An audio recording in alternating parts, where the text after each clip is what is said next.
Welcome everybody to Hidden in Universal Vault, where I cover the entire Universal Library. I'm Ron, your host, and today's review, or tonight's review, whatever time you're watching this review, I'm sure you're watching in the morning or evening. But I thought we'd go ahead and take a look at a sort of slasher film, but not really slasher film, released by Blumhouse Productions alongside Universal. Alongside Universal, 2017's Happy Death Day. Yeah, Happy Death Day. I was thinking of that. I was thinking of the other movie. But I have Happy Death Day 2U. So I own both of these movies. We'll save Happy Death Day 2U eventually. But for now, let's take a look at the one that started it all, Happy Death Day. Now, this movie was done by, obviously, Blumhouse. And it follows a girl named Tree. I can't think of her last name. Let me pull out Tree Gilberman. According to the back of this, it's Tree Gilberman. But again, we'll get to that. We'll get to that eventually. But yeah, focus on Tree Gilberman. She's a college student who's at a sorority university.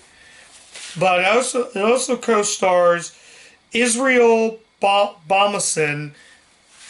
And it also has Ruby Modine, who is the daughter of actor Matthew Modine, who also appears as I want to say her roommate in it. But basically, let me put this down. It basically focuses on, like I said, it focuses on a girl named Tree. She has a birthday coming up. So it's nighttime. They get finished with class. So she walks down the alley, and down the alley she sees a masked man. But this masked man has a baby's face. But basically, he's actually, it's hidden. We don't know who it is. So the mask is shown and she gets killed. Turns out, she wakes up, she has a dream. Okay, so she finds out it's a dream. So along the way, eventually it realizes a loop. I'm just going to get this out of the way. It's just Blumhouse's attempt to cash in on the comedy Groundhog's Day. Not really cash in, but their idea of Groundhog's Day if it involved a slasher. If it was a slasher film with a slasher. Obviously being the guy with a baby costume. Right there. I'm not going to relate to the sequel just yet, but right there. Now, when I heard about this film, the artwork didn't really sell me on this. A birthday cake, it just, I don't know, it didn't really sell me on it. So, yeah.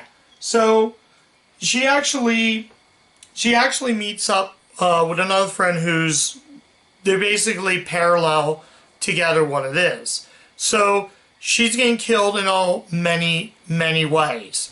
First, she gets killed at the beginning with a knife. She gets killed with a knife again.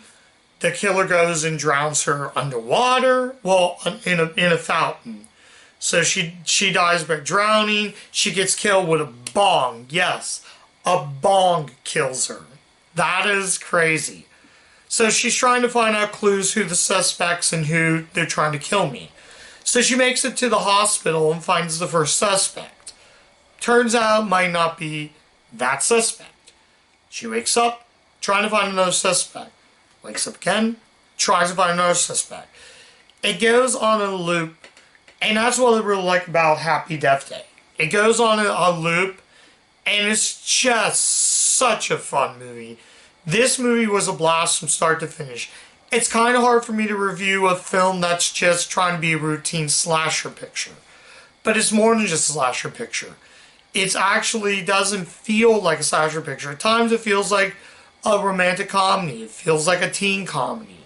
It feels more like a teen drama. There's some funny moments. Like, she's out the parking lot. I guess it's shown in the back. Yeah, there's a scene where she gets out of the hospital and she's in the parking lot. But, yeah, there's a lot of funny moments. My favorite line in Tree says, like, "Yeah, take that, bitch." And all of a sudden, a cop pulls her over saying, "Don't get too excited, girl. You don't get too excited. You're not going away." So, cop tries to pull and asks, "Are you drinking?" So, the slasher in that weird baby mask, smashing the cop, killing the cop instantly. So she's handcuffed like this, trying to get out, like, shit. And she's trying to get out, and all of a sudden, the gas, there's like a gas leakage in the car. And all of a sudden, he's like, funds, bam, car blows up. Just a normal day. The second time she gets killed with a baseball bat. Gets knocked out like that, slow motion, lands in the bed. Then she comes out totally naked, and a guy just faints.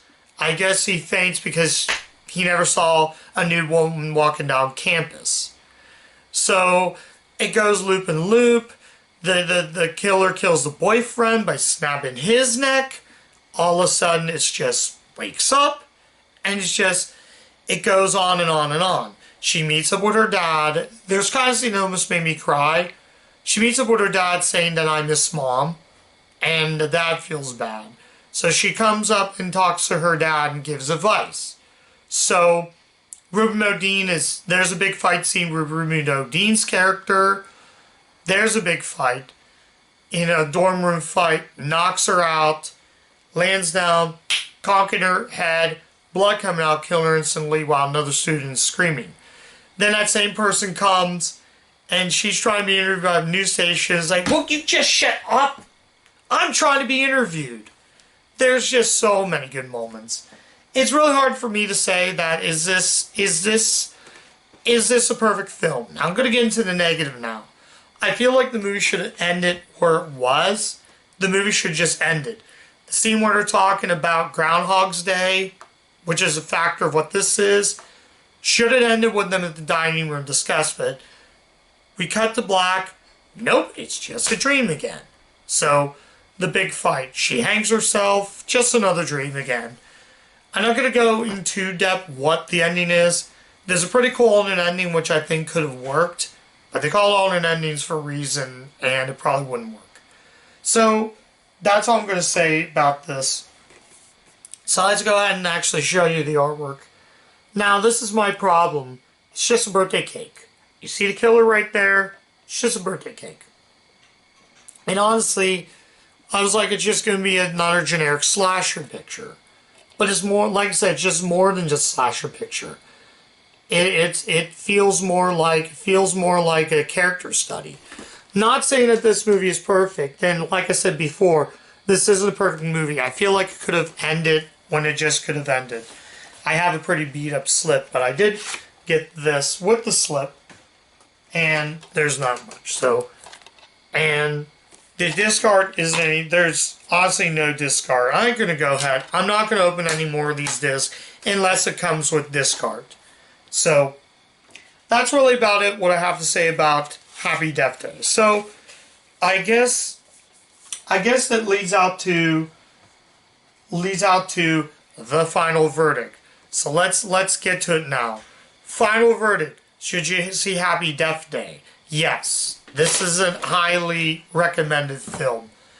This is going to be really hard to say because I do own Happy Death Day to You, but I'm not really 100% sure yet.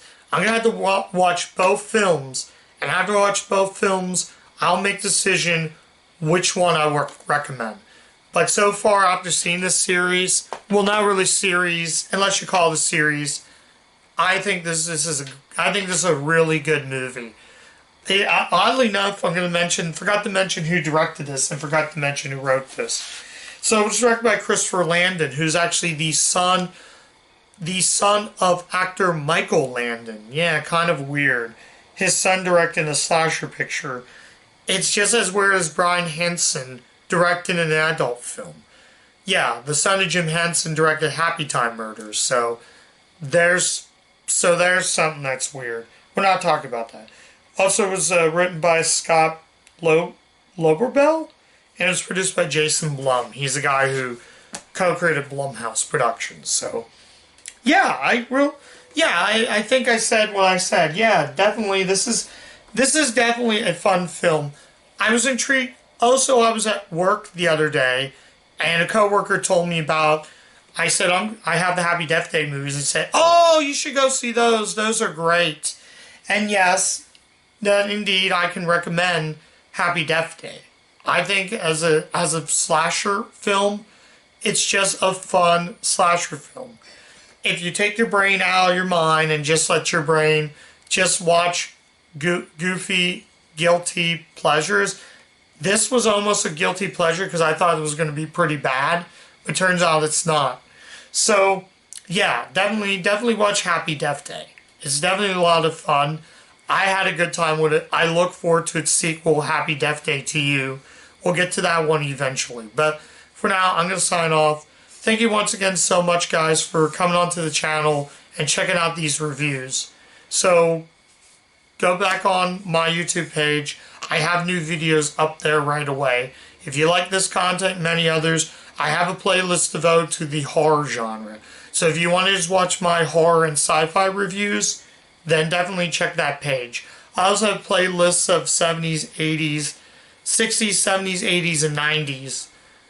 And even more from the 2000s on my channel. So if you do want to check those, just those reviews, you're more than welcome to do that. So come back to the channel, like, subscribe, click the bell, get my notifications, and I'll catch you guys next time.